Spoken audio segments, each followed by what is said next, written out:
You're no longer needed here. That's all it took. 5 words in an email from a man who'd never once looked me in the eye. My name is Oliver Hart. I'm 44 years old. I live in a rented townhouse on the north side of Dayton, Ohio, with my wife, Irene, and a dusty tabby cat named Mercury, who never likes strangers. For 18 years, I served as financial controller at Briar Hill Industries, a name nobody outside the state would know unless they worked in steel or chemicals. My job was not glamorous, but it suited me. Routine, numbers, accountability. 18 years patching up budget holes, catching irregularities before they grew teeth, cleaning up after executives who treated compliance like a suggestion. I never asked for thanks. I didn't expect loyalty. What I valued was order, tight numbers, clean ledgers, the kind of work you could lay your head on at night. Justice mattered to me. Fairness. The quiet kind, not the courtroom kind. I believed in people getting what they earned, not more, not less. It made me good at my job, if not always easy to like. Irene used to joke that I could spot a missing decimal the way most men spotted a lie. She was the kind of woman who left the world a little tidier than she found it. 2 years ago, she was diagnosed with breast cancer. Treatment was expensive, but my insurance covered most of it, until, apparently, it didn't. It started on a Tuesday, first day back after a long weekend. Briar Hill had just been acquired by a private equity firm. The mood in the office was tense, a little brittle. Most of us expected shakeups, but I thought my role was too essential for the chopping block. I sat down at my desk, checked my calendar, nothing unusual. The new CEO, Miles Rowan, hadn't said more than 3 words to me in the 2 months since he arrived. I figured I'd fly under his radar. At 9:07 a.m., my inbox pinged. 5 words in the subject line. Effective tomorrow, you are terminated. No explanation, no call, no meeting, no thank you for nearly 2 decades.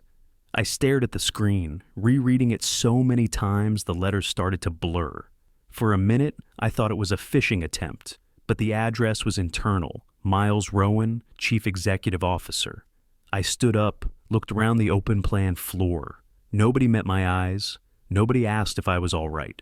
I packed my things, took the mug Irene had given me for our 10th anniversary, world's most boring hero, and my framed photo of her at Lake Erie, and left the rest. Walked out past reception, past the glass conference rooms where the new management huddled in their black suits, talking quietly. I drove home in silence. Irene was waiting on the couch, reading a paperback. When I told her, she said nothing for a while, just held my hand. That night, the phone rang. It was the insurance company. The woman on the other end sounded apologetic. My group coverage was canceled, effective immediately. She mumbled about policy terms, about COBRA and extension options, but none of it mattered. Irene's next round of treatment wasn't covered. I told her not to worry, but she saw through me. She always did. The next morning, a courier came to the door. Manila envelope, my name in block letters. I opened it in the kitchen. You are hereby restricted from accepting employment within the industrial finance sector for a period of 24 months. Violation subject to penalties of $250,000. 2 years. No job. Not in my field anyway. The clause was buried in the severance agreement I'd signed years ago, never thinking anyone would enforce it. I stood in the kitchen, staring at the paper. Irene put a hand on my shoulder. I think she was steadier than I was. Word travels in our industry. By noon, recruiters stopped returning my calls. By 2, I started getting odd looks at the grocery store. That night, an old colleague texted, "Heard you leaked vendor pricing. Is that true?" The rumor spread fast, as if someone wanted it to. Over the next week, 3 partners who had been interested in hiring me suddenly cooled off. Nobody said why. That Friday, I sat at the dining table with a cardboard box full of old work files. 18 years meant I had plenty. Bank statements, expense reports, emails I'd printed just in case.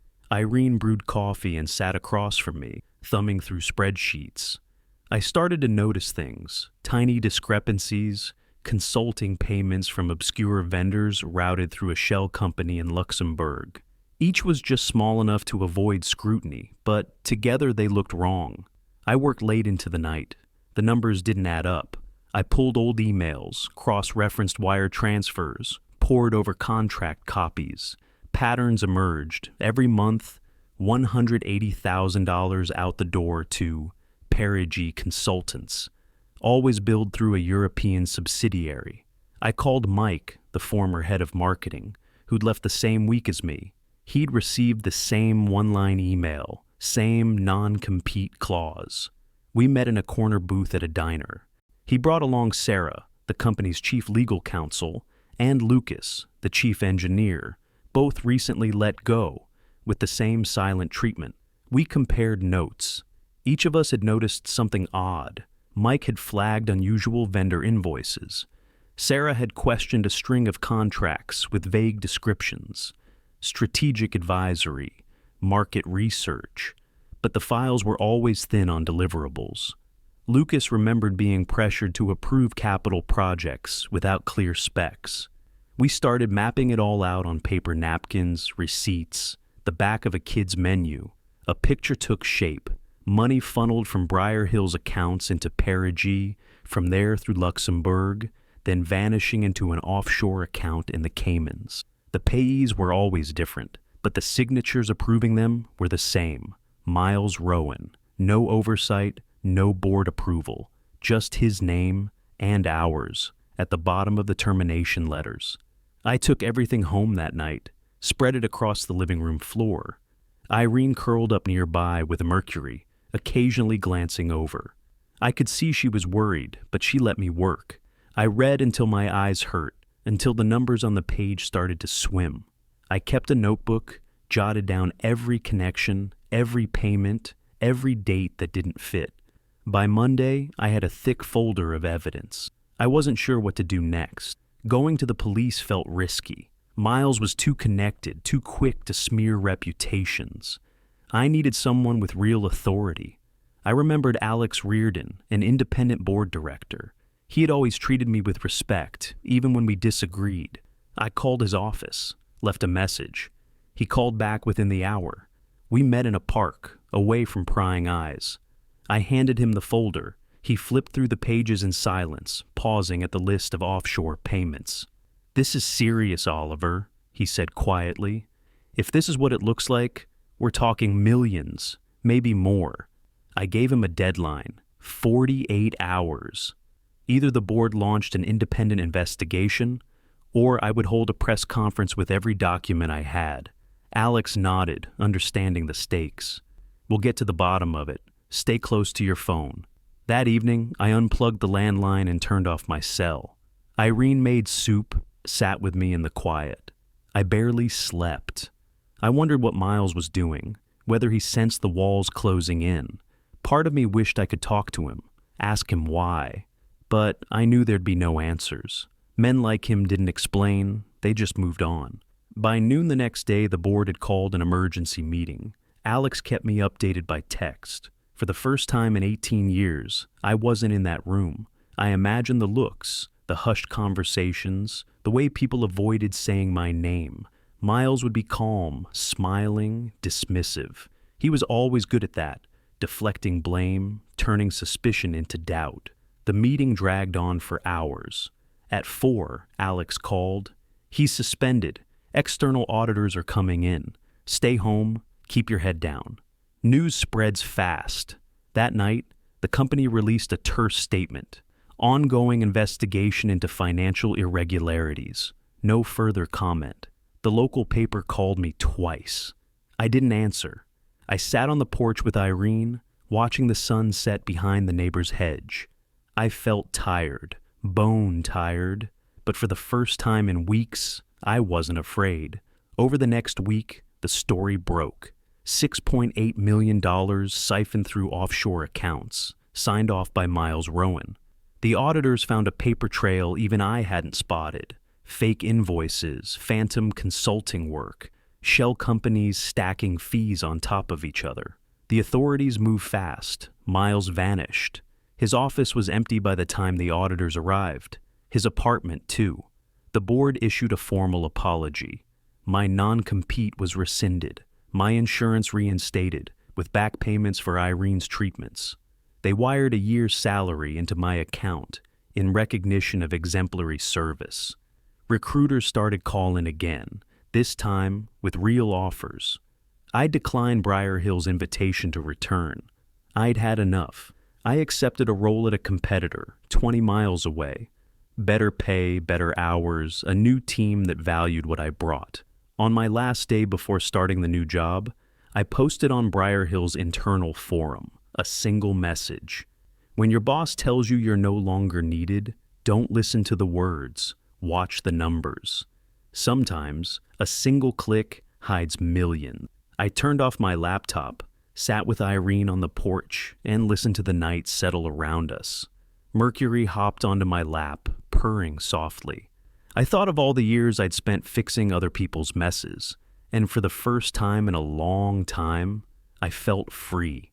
I didn't sleep much that night, and when I did, I dreamed of spreadsheets, rows and columns marching across endless white screens, numbers flickering, always just out of reach. In the morning, Irene was up before me, making coffee, humming quietly to herself the way she did when she wanted to keep her mind busy. She never asked for details, but she knew when I needed silence more than sympathy. Over the next few days, news kept breaking. Reporters camped out in the Briar Hill parking lot, chasing anyone who looked like they might know something. The company sent out carefully worded emails to all employees. Ongoing investigation, no cause for alarm, business as usual, but nobody believed it. My phone buzzed with messages from former colleagues, some supportive, some wanting details, a few asking if I'd really done the things Miles had implied. I didn't reply. I let the facts speak. One morning, I got a call from Sarah, the legal counsel who had helped unravel the mess. Her voice was strained. They're still digging. Miles had layers. Every new account, every shell company, there's something else behind it. But your file, the way you mapped it, it made them see. You did the right thing, Oliver. She sounded exhausted, but also relieved, like someone finally breathing out after holding it too long. I hung up and looked around the living room. My box of files was gone. I'd locked it away in the attic, but I could still see it in my mind. Pages of small betrayals, years of trust quietly drained. Irene sat at the table sorting pills for the week, counting them twice to make sure. She caught me watching and smiled, just a flicker. The following week, I received a thick envelope by courier, the Briar Hill letterhead. I opened it carefully. Inside were formal apologies, a document rescinding the non-compete clause, and a letter from the chairman himself. "We deeply regret the distress caused to you and your family," it read. "Your integrity and diligence have been essential to Briar Hill's success. Please accept our sincere apologies and this compensation package as a token of our respect." It was signed in blue ink, an actual signature, not a scanned one. I showed the papers to Irene. She read them quietly, then folded them and set them aside. "You always said you'd rather be right than popular," she said. "Well, now you're both." She didn't say it to be funny, but I smiled anyway. She reached over, squeezed my hand. I wondered if we would ever really talk about what happened, if I'd ever be able to tell her the whole truth. Every moment I doubted myself, every time I felt the ground slip.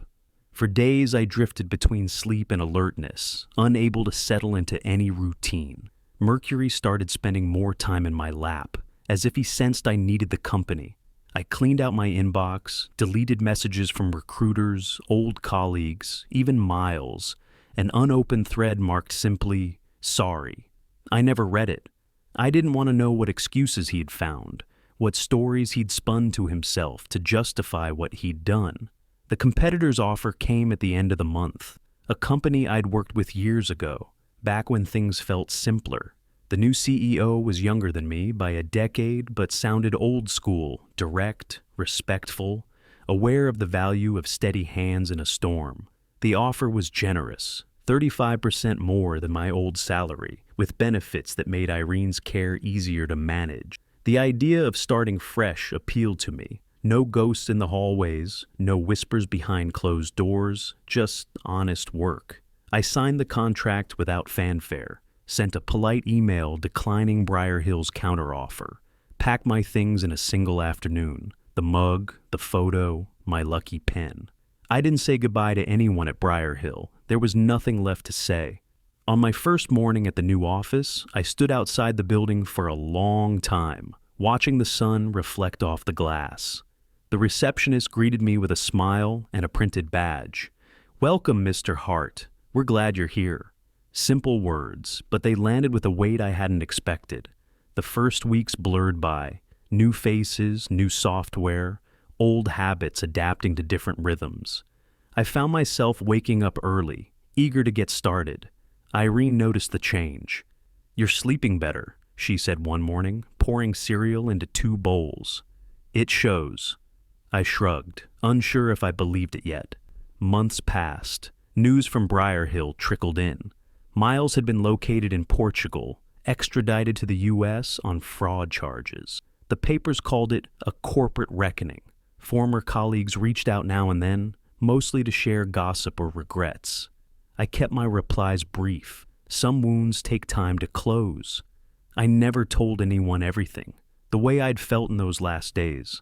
The quiet terror of losing not just my job, but my identity. How I'd stared at that one-line email, feeling smaller than I ever had in my life. I never told them about the nights I sat awake, listening to Irene breathe, wondering what kind of future I could build from the rubble. But slowly, the future took shape. At the new company, I rebuilt my routines. I trained junior analysts, taught them how to spot the little things, the decimal out of place, the vendor that didn't fit, the number that didn't feel right. I told them what Irene always told me: trust your gut, then check the numbers. In time, I came to see what had happened not just as a loss, but as a lesson. Justice wasn't always loud or swift. Sometimes it was a long, quiet struggle, a matter of staying the course, refusing to let yourself be bent by people who would rather bury the truth than face it. And sometimes the only reward was knowing you'd kept your own house in order, even as the world spun out of control around you. That autumn, the company held its annual forum, a day of panels, speeches, handshakes. I was asked to give a short talk on ethics in finance. I stood at the lectern, looking out at a sea of faces, young and old. My hands didn't shake. I told them what I'd learned. When someone tries to erase you with a single line, remember, it's never about you. It's about what they're afraid you'll find. Always watch the numbers. Afterwards, people clapped, shook my hand, asked for advice. I felt lighter than I had in years. Driving home, I passed the old Briar Hill building. The sign was gone. New name, new logo, but the walls were the same. For a moment, I thought about everything that had happened there, everyone who'd tried to make me disappear. I smiled, not out of spite, but relief. I'd survived. I'd kept my soul intact. At home, Irene was waiting on the porch, a blanket wrapped around her shoulders. She looked up as I parked, her eyes bright in the early evening light. Mercury sat in her lap, content as ever. I sat beside her, the air crisp and clean. We watched the sky turn violet, the world settling into order, just as it always should have been. The sky faded to blue-black, porch lights flickering on in neat rows down our street. Irene rested her head on my shoulder and let out a sigh I felt more than heard. For a while, neither of us said anything. We listened to the distant hush of cars, the sound of Mercury's claws kneading Irene's blanket, the normal noises of a quiet evening that, after so many months of uncertainty, felt like a kind of victory. A few weeks later, I received an invitation to Briar Hill's shareholder meeting, a formal letter, crisp with embossed lettering, an attempt at dignity. The company had survived the scandal, barely. New board members, a few old faces gone, a lot of apologies circulating behind the scenes. The invitation was a gesture, a chance to heal old wounds. I showed it to Irene. She just raised an eyebrow. "You going?" she asked. "Do you want to?" I shook my head. No point looking backward. They have their piece. I have mine. But the past has a way of tapping you on the shoulder when you least expect it. That Saturday, as I was sorting a box of old files in the garage, finally getting rid of records I no longer needed, My phone rang. An unfamiliar number. I let it ring out of habit, but then curiosity won. It was Alex Reardon, the independent director who would help me get the evidence into the right hands. "Oliver, I just wanted to say thank you," he said. "It's been a hell of a year, but we're still standing. If you ever want to come back, the door's open. No strings." There was a pause. I imagined him in his office, probably the only person still there after dark, looking at some report through tired eyes. I thought about all the times I'd stayed late myself, believing I could solve anything with enough work. I appreciated Alex, but I think I'm where I need to be. He laughed, a little sad. "You always did know when to leave the table." After the call, I stood in the garage for a long time, holding a stack of yellowed invoices. It felt strange, all those years summed up in a pile of paper, a few digital files, some lines on a ledger. I wondered how much of any life is ever really kept, how much we just carry forward in memory. Irene called me in for dinner, and I left the past where it belonged. That winter was harsh. Ice storms, days when the sun barely broke through the gray. Irene's health was steady, but fragile. I made her tea, kept the house warm, learned to enjoy the rituals of ordinary days. At work, I found myself mentoring more often. Young analysts with sharp minds and restless ambition. I saw something of myself in them, that hunger for order and meaning in a world that rarely offered either. One evening, after a long day, one of the new hires, Elena, 27, eager, careful, stayed late. She came to my desk with a puzzled look. "Oliver, I can't make sense of these numbers," she said. "They keep shifting, like someone's moving money around just enough to hide it." I leaned over her spreadsheet, heart beating a little faster. I saw the pattern immediately. Tiny discrepancies, nothing obvious, but enough to set off alarms for anyone who knew where to look. I walked her through it line by line, showed her what to check, how to track the movement through accounts, what questions to ask. When we finished, she smiled. "You're good at this," she said. "You ever think about writing it all down?" I shrugged.